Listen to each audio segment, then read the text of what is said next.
I think we're live. Funny how when you're out of the action for a while, you forget how to do things. Not to mention when you have lots of internet problems and all of a sudden they totally disappear. But hey guys, this is me, Pyrotechnics. I'm back. It's been a long time. I don't know, 3-4 weeks or so since I've actually casted a game. I'm doing one now from StarCasts, the usual spot, Reddit. Great, let's check it out. I assume if you're watching this, you already know what it is. But I'm going to go ahead and cast one of the top posts up at the very top. And this is going to be a little macro-y PvT on Polar Night, my least favorite map in the new pool. So download it, give it a go, and we'll be starting in just a moment. Making sure everything is still working properly. Okay, cool. This is a platinum on platinum, it looks like. And yes, it is in fact Polar Night LE. Okay guys, so like I said, been a little bit out of the action, but I'll try to be catching back up into it. So this is going to be a bit of a testing sort of cast, if you will. So I might make a lot of mistakes. Apologies if I do. Do the best I can. Ooh, we got a random in here. I like that. Even though I know it's going to be Terran, it shows up as random. That's kind of cool. So, new interface, new casting interface is actually super duper awesome. The spectating, it's live, it's sweet. But we're going to introduce our players right now. So, spawning in the bottom, not even the right hand corner, just the bottom of Polar Night, we have our red Terran. It is Two Bigs Marc. I had a buddy in high school named Mark who spelled his name that way too. Also has an interesting way to say good luck, have fun. Okay. And his opponent spawning up in the top of Polar Night. It is the blue Protoss. It is Solid Ease. Man, that is difficult to say. I'm going to go with Fakelsceada. Wow. Okay, I'm just going to call him the Protoss guy this match. Cool.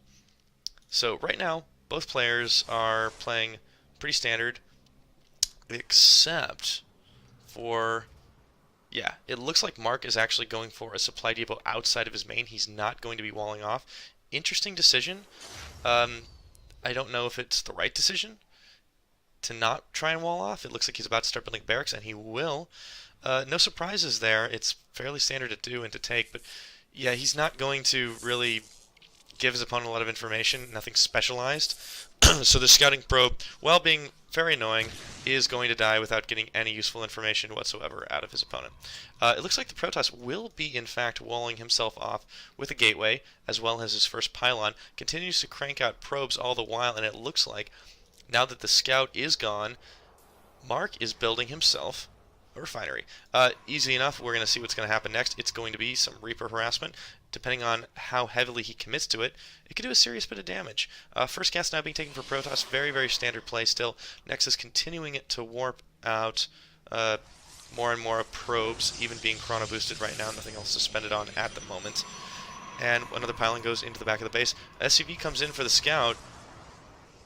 Kind of just hangs out in the mineral line before being chased around the map, pulling an entire conga line of probes along with it. Actually manages to get away. And next probe building a cybernetics core. But what's going on back at home? Marc's base is now getting a little bit more fleshed out. He's actually not Reaper harassing, taking this gas, but he's not really doing anything with it just yet. He did in fact upgrade to an orbital command. He has not yet expanded. He does have an additional supply depot now. And he managed to get away with this SCV while getting a decent bit of scouting information. Nothing super useful still because he only sees one gateway and the cybernetics cores, of course. But this gas, interesting that he has not done anything with this gas. At least aside from building more gas in a factory. So he has 2 Marines out of the field, able to defend against anything that comes up the ramp at this time. The Protoss can't have too much at 4 minutes and 10 seconds, but it's not going to matter because Fakelsceada, wow, why would you choose that name, is building a Nexus. Okay. Continuing to chrono boost out now his mothership core, so any early game harass should get shut down without too much trouble. And in the meanwhile, the factory is going to be placing down a tech lab, so we will likely see possibly some tanks come out of this. We might see some mech. So the starport is also on the way. 2 gases now being taken, but this is still one base play for Marc.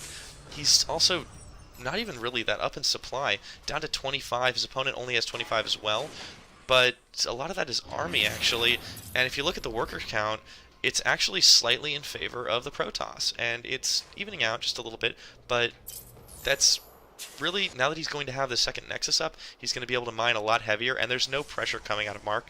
The Protoss player is in much better shape to be just pumping out lots and lots more units. The Forge coming down behind the mineral line.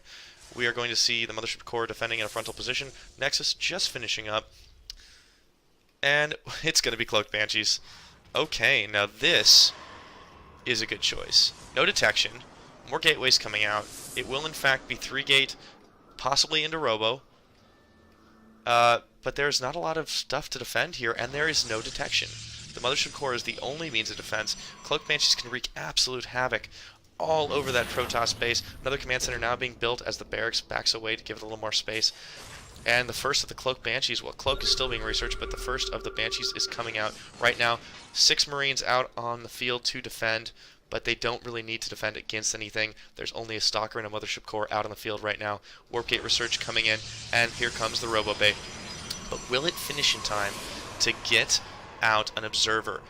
And even if it does, the Protoss is still going to need to warp in more Stalkers to defend against this. The Cloaked Banshee has very, very quick movement speed. It is, in fact, should be done.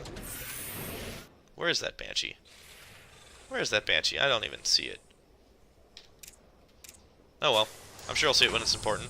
Here come more barracks. So it looks like mostly committing to a Bioforce, a third command center actually being built for the double expand right now as the first eBay comes down. Meanwhile, the Protoss player is trying to firm up his defenses back at home. He's building a few pylons to give himself more coverage in that area so he can warp in units as need be. He does have 3 warp gates out on the field and a Robo facility, but he's not producing out of it. +1 defense is on the way. Ah, there we go. There comes the first of the Observers, but is it going to be a little too late? Were the Banshees, in fact, cancelled? Is that what I missed? I think the Banshees might have been cancelled. So maybe that was just good luck on the part of Marc because he realized he wasn't going to be able to get there in time. But either way, he's expanding right now, able to get in there, not too much really to worry about. There isn't a huge force on the field. There will eventually be Colossus, but right now it's only 4 Stalkers and a Mothership Core.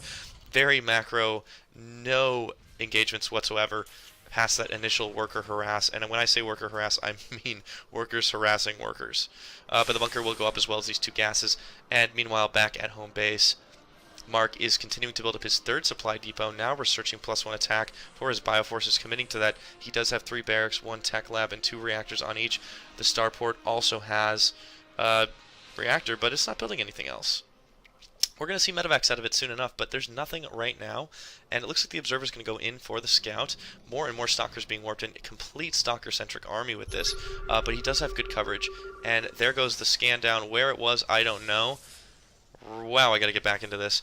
Okay, Stim is also now being researched. 2 medevacs on the way. And you know what? There's a Scout in Factory. Just kind of hanging out. Meanwhile, Extended Thermal Lance is coming out for our Protoss player whose name is completely unpronounceable. And Marc is still building up his Bioforces back home. Now, if he manages to get a good drop-off, he can prevent a lot of damage from his opponent's eventual Colossus, but if too many of them get out on the field and there's good coverage and they get into a bad position, that Bioforce is just going to get absolutely nuked. And not to mention, this Observer is going to see when that's coming. Without scanning and killing it, he'll have no idea. Marc will have no idea that he's about to get massively, massively attacked. Right now, the Bioforce still wins out, and drops can do a lot of damage. +1 attack and Stim are pretty close to done. +1 defense is going to be up. +1 armor, that is. But Extended Thermal Lance is also nearly finished. And a Twilight Council is going to be done. We're going to start seeing Templar coming out of this. Possibly Blink on the Stalkers too. Most likely Blink, but I'm also going to expect some Templar. 4 more gateways now coming in. And this is starting to look like it is definitely a good position for the Protoss player to be in. The income, well, pretty close to even in gas, is slightly ahead for the Protoss player, but that's just about to even out because of the amount of because of this eventual expand that has not really been delayed at all. Here comes a big medevac drop, though. 2 fully loaded, almost fully loaded medevacs coming straight into the main, but they're going to get photon cannon right away. There is a lot of photon cannons here, and Marc is going to have to get out. He actually loses a couple of units in that, and severely damages one of his medevacs. But now he knows. So the stack defenses really did well for the Protoss. Having no harassment until 12 minutes into the game is kind of a big mistake for a Terran player to make. So right now, Marc is in a little bit of trouble. He's down barely in supply, but without taking this 3rd command center to, go on the low ground and start muling up, he's not going to really win any macro battles. He's a little bit far behind right now. Even though he has a bit more scouting information than his opponent, it's kind of obvious what a Terran's going to do in this situation. He's going to stack Marauders and Marines and medevacs, and he's going to stay on them all game. That's really all he needs to do.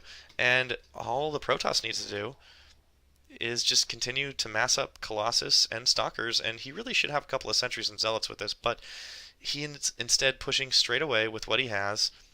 Now Marc has got to know his attack is coming because he does not see any more than 6 Stalkers to defend this factory aggression. That very aggressive factory has to pull back. And here comes the orbital command dropping, but it's a little bit out of position, and it is going to be seen by the Protoss just barely, I think. And they could catch this out of position, take a lot of damage. If he starts muling up or dropping a lot more of his workers onto it, that could be trouble for Marc. But right now he's just gearing up for an eventual attack, but he is not doing much beyond getting a couple of these Vikings out for defense. That's not going to do that much with all these Stalkers out on the field. They're going to shoot that down almost instantly. And 3 Colossus in this army may not be a lot, but it will be, the splash damage will be very, very good to deal with this Bio army. And yeah, Marc's going to have to pull back right away. He stims just to run away, but the Stalkers blink forward, doing a serious bit of damage to those already weakened forces. Here come the Colossus with the splash damage, and all of a sudden the medevacs are done. The Stalkers are being blinked back, losing still a fair amount of them. But this concave of bio units is forcing them back. Those Colossus really need to turn and fight. Oh my goodness, one goes down, the other right after it. But the Stalkers will blink forward and prevent any further aggression from the Terran. It looks like, though, oh wow, workers being pulled all the way forward, and the Stalkers, excuse me, are going to have to pull back. 1 is lost in the process, down to 8. Big trades right there. And the resources lost is slightly in favor of the Protoss, even so. But right now, 3rd base is being taken, but not mined from. For both players right now, more Colossus coming out. Eventually, you see, yes, the Templar Archives is on the way. Robotics Facility, another one in production, so we can eventually see doubling up on Colossus. Still only 2 Vikings for our Terran player, severely weakened Marines and Marauders, and 4 more medevacs in production. So, finally, we're also seeing ship weapons. That thing that I never see. I need to cast more games. +2/+2 is also on the way for our Terran player, looking to grab a clear lead in this game. The income levels are still heavily now in the Terran's favor, thanks to OP Mules. I'm not biased. And a big Bioforce, completely regenerated after that attack, is coming straight for nowhere. It's actually just kind of hanging out and healing up right now. But here comes more and more Marines and Marauders parading into this forest that is sat here on the front doorstep of Marc all game. Soon we will either see a very big drop, a very big push, or both. But right now, lots of photon cannons for defense for our Protoss player. +3/+3 now in the works because +2/+2 is finished up. But Storm and Templar are on the way along with more Colossus and +1 attack. Ooh. There wasn't any +1 prior to that. Okay. Missile turrets now coming in for defense in case of Warp Prism harass. But here comes a big push, and Fakelsceada is going to scout it, thanks to his observer that's been untouched this entire game. So, what is Marc going to do? Is he going to go for a big push? As far as he knows, mineral field depleted. There are only 2 bases, but he has to know. He has to assume at this point that there's a 3rd base, and he's going to go straight for it. There is a very large force. Finally, some Zealots coming in with these Stalkers, a lot of High Templar, and 3 Colossus. Here comes a pretty big push, but my goodness, those Vikings took a lot of damage up front there. Here they come, big engagement, big storms, money, and oh my goodness, the Zealots are taking so much of this damage. More big storms, the bio is absolutely melting, and those Zealots are just chasing down the remnants of the bio army. All of a sudden, The Protoss player has a huge lead in this, +3/+3, still half away from completing. The only thing that can save Marc right now is any lack of aggression from his opponent, and it looks like that's just what he's going to get. Terran did not trade very effectively in that last matchup, but it doesn't matter because he's still going to be able to rebuild really, really fast. The income levels are still evened out, just about stabilized. Harvester count is still just about even, but thanks to mules, the Terran player can build up an army a lot faster than his opponent can. So even if he loses and doesn't trade quite so well, he'll still be able to build a good number of forces and continue to parade across the map. What he really needs right now is a few more Vikings to deal with those Colossus. Looks like he's getting them. He's going to need Ghosts to deal with the High Templar, which he's also getting, as well as a Mobius Reactor. And he's going to be pushing out with his Bioforce in the meantime. It's not the best bet because right now, his opponent is one step ahead of him and has a bigger army. A good 30 supply lead right now. And with all of these Zealots to tank the damage, this is going to be really difficult for Marc to pull off. But if he manages to trade successfully, well, he really needs Ghosts to trade successfully, so yeah, he's going to run on home. In the meantime, he does have mules mining up at that next base. That's very, very good. He's going to have a lot more energy to spend even more mules on mules, but he's also going to have a planetary fortress as well to hopefully give that some self-sustaining defense. But Marc is looking to push up forward pretty soon. He has a lot of his units spread out to avoid the Colossus splash damage should they come in, or any storms. But one storm does go off on a couple of forward Vikings. And now we're also going to see some Archons into the mix. So right now, the harassment from these High Templars is pretty good, and it's going to do a big storm on that Bio Army, but it's going to go down for that. Only expending medevac energy. A scan goes down to reveal the army size. There are still a decent number of full energy High Templars, and oh, maybe not the best trade, but he managed to get away. Vikings trying to take out the Colossus, but they do not manage to get in there before they are shot and absolutely just shoot away by these Stalkers. So, more Vikings still on the way. Actually, no, it is only Ghosts in production, pardon me, and a Dark Shrine now being produced for... Yeah, I'm not even going to try to say it anymore. But with the Dark Shrine in the mix, he's going to force scans. He's going to probably get a pretty big lead on this, but here comes an attack. Oh no, the Colossus are a little bit exposed. They are going to get shot down by those couple of Vikings still in the field. Big storms are landing though, and a lot of the Bioforce just absolutely evaporates. More and more Templar are on the way, but it looks like the Bio actually managed to clean up. And they're even going to be able to take out these Archons before they finish warping. Only one of them still remains. Tiny, tiny remnant of the force for our Protoss player. Big, big trades. And all of a sudden, the Terran player's out in the lead. Huge losses sustained by the Protoss. And even more barracks now coming out as we continue to see Marauders, Marines, and Vikings are continually being produced. But if this Dark Shrine can turn the tides, our Protoss player may get back into it just yet. We are 23 minutes into this match, and we've yet to see a base deny or a huge game-ending push. Just big trades, starting at about the 15-minute mark, and really very few of them. Morgas's workers are now pulled off the main as there is no more minerals left to mine at that location. Good macro from both these players. It is very, very, very good, although this is one low natural right now. And it looks like the Protoss player might be getting a little bit distracted. He has way too many probes mining in his third. He needs to take a fourth. In fact, his opponent is actually taking a fifth, so he is forgetting to macro after that. His big advantage might have given, forget about it, a bit of a false sense of confidence. And it looks like Marc is going to be pushing forward with this force. He does have Ghosts, looks like on a separate hotkey, to try and poke forward and take out this small squad of High Templar. And can they get a beat on him? Well, there's one. Not quite. There is no observer with this army, though. If they can...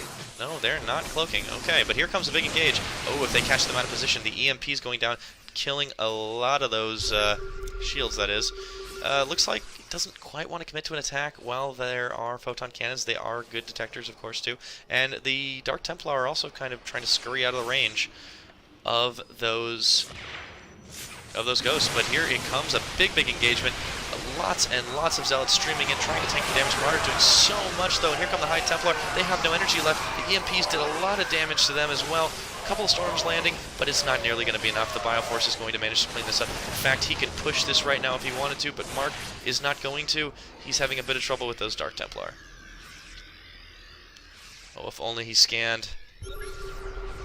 Oh, a little too late. But he is still going to be able to parade push all across this map. Oh, and with the scan down, he is able to see some of those High Templar, or Dark Templar, that is. Here comes another scan to reveal them. One gets taken out, chases on, but it looks like the rest will get out of range. Meanwhile, he has a 5th base, Marc does, but he's not mining out of it. Doesn't need to at this time.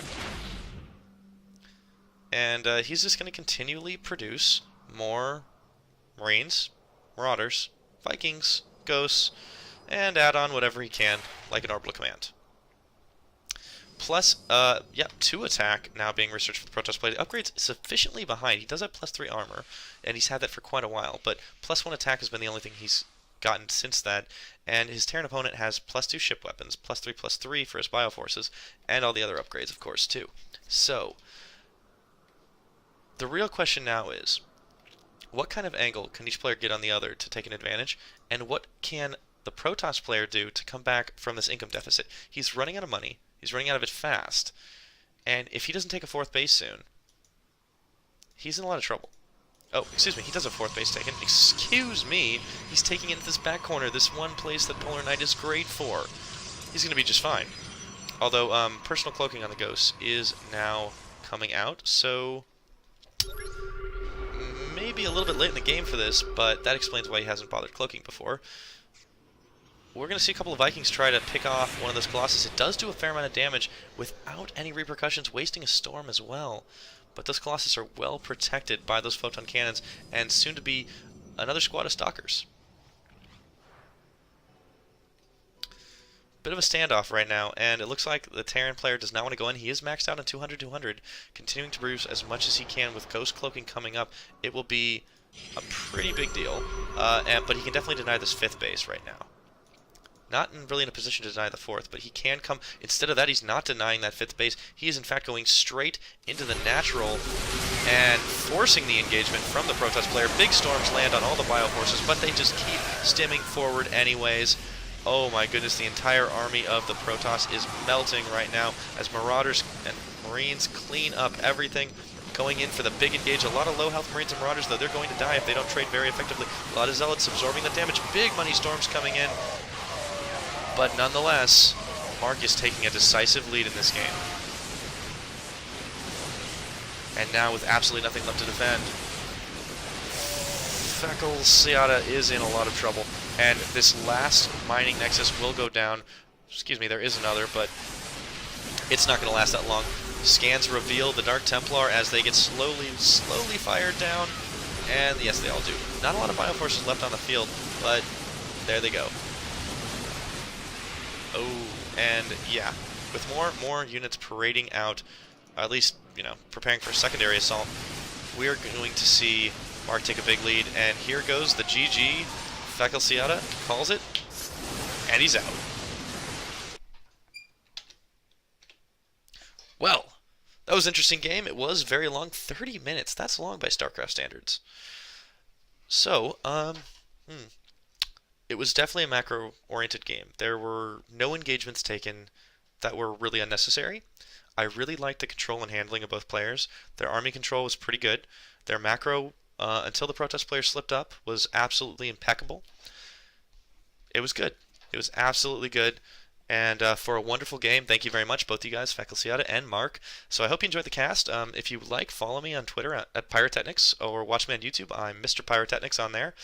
And just check me out on Reddit. I'll be around. I post, I comment, I critique, I upvote. So cheers to you guys. I hope it was a GG, and I'll look forward to casting another game from you sometime. Bye-bye.